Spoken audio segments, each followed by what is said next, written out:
My name is Thiong'o. I'm the founder and director of African Regenerative Solutions. So we are here in Mosiro, in Naning'oi Girls Primary School. We have been here for 9 days, so this is the 9th day. And we have been here to set up a 1-acre school garden. And we have been in partnership with the Plumpton College based in the UK.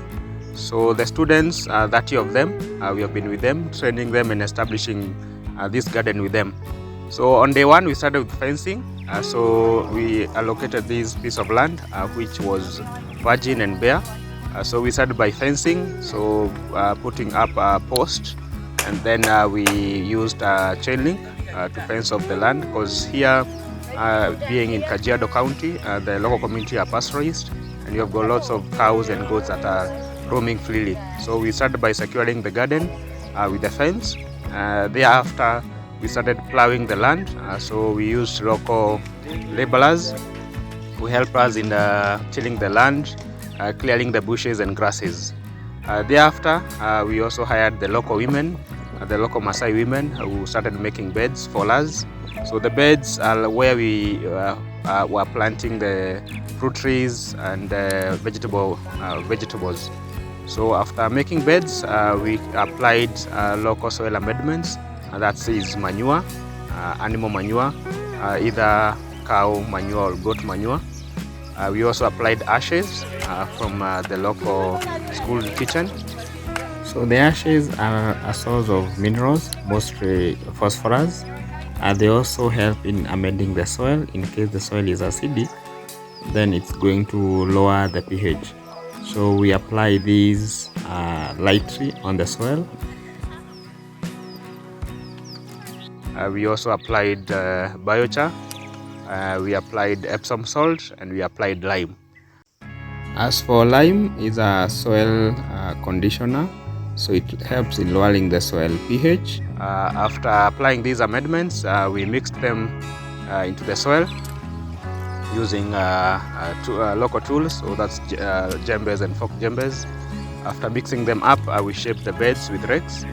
For beds, we ensure that the beds are 1 meter wide and the pads are 50 centimeters wide. So this to prevent compaction of the beds.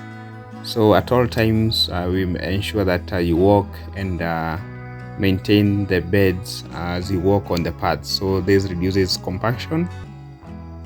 After beds were made, we measured out the tree planting holes. So we make holes every 1 meter. So we did this with a tape measure, and then after every 1 meter we plant a tree. Every 3 meters we plant a fruit tree, and every 6 meters we plant a timber tree. Before planting trees, we soaked them in seaweed extract, and this to ensure that first is that the soil is saturated with water, and secondly is that the seaweed will help them in to relieve the stress of outplanting. So by so doing, we ensure that the survival rates of the young seedlings is achieved. So after beds were made, we mulched using wheat straw. The purpose of mulch is one, to control weeds.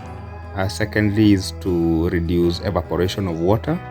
And thirdly is to increase the organic matter of the soil, since after some time the mulch decomposes into a soil organic matter. Additionally, we also set up a vegetable seedlings nursery, and these for the vegetables that will not be directly planted on the garden.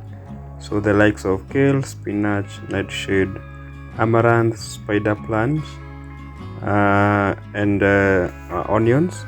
So these will be propagated in the nursery, and then when they are ready, they'll be outplanted in the main garden. Thereafter, we started planting. So we started planting the tree lines.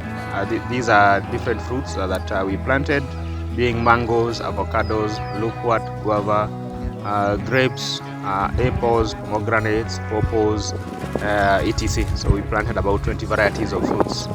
After planting, we applied mulch. So for mulch, we are using the wheat straw, which is cultivated locally here in Narok County. After planting the fruit trees, we planted grass on the grass lines. So for the grass lines, we planted cereal crops that the school children will be using to prepare their porridge. So we planted millet and sorghum, which will be ground into flour, which will be used in their porridge.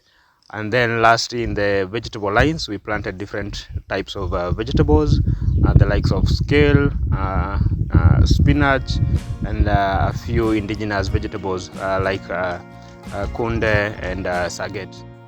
To maximize on water usage and reduce on labor for irrigation, we applied drip irrigation technology.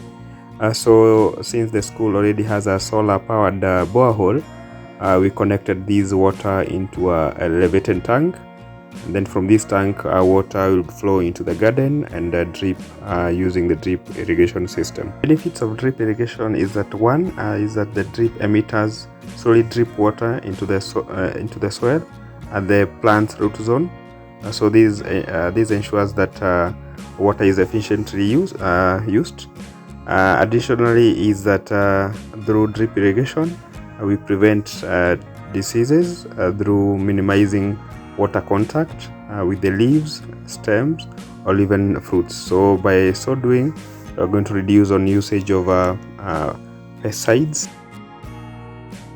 So during the 1 week session, we had the UK Plumpton students who helped us in establishing the garden. They actually even fundraised for the budget to start up this garden.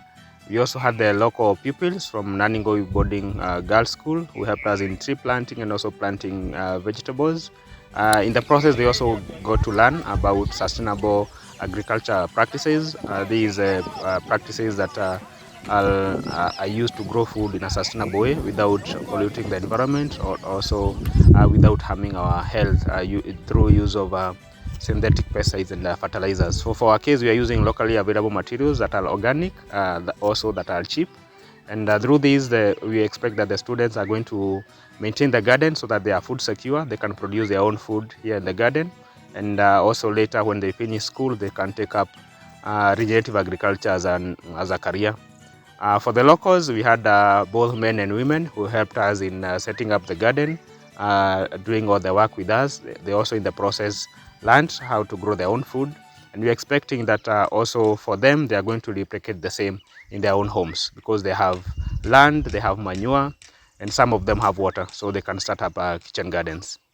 So lastly, I'd like to thank all the partners who have made this project a success, starting with Kibet Photography, who has been documenting this process, the UK students, Plumpton College, African Adventures, who have been involved in logistics, and lastly, my organization, African Regenerative Solutions, my team, who have been involved in this project since day one up to the last day.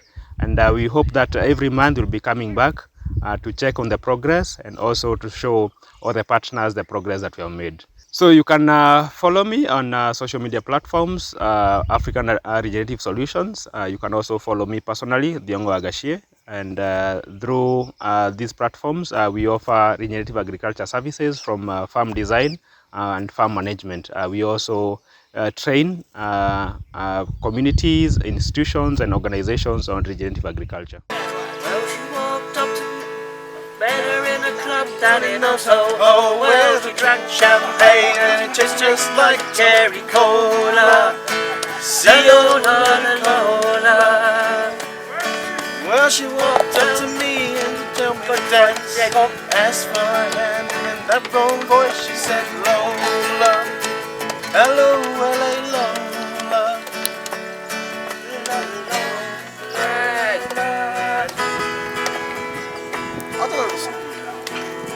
You know, Badminton Rising?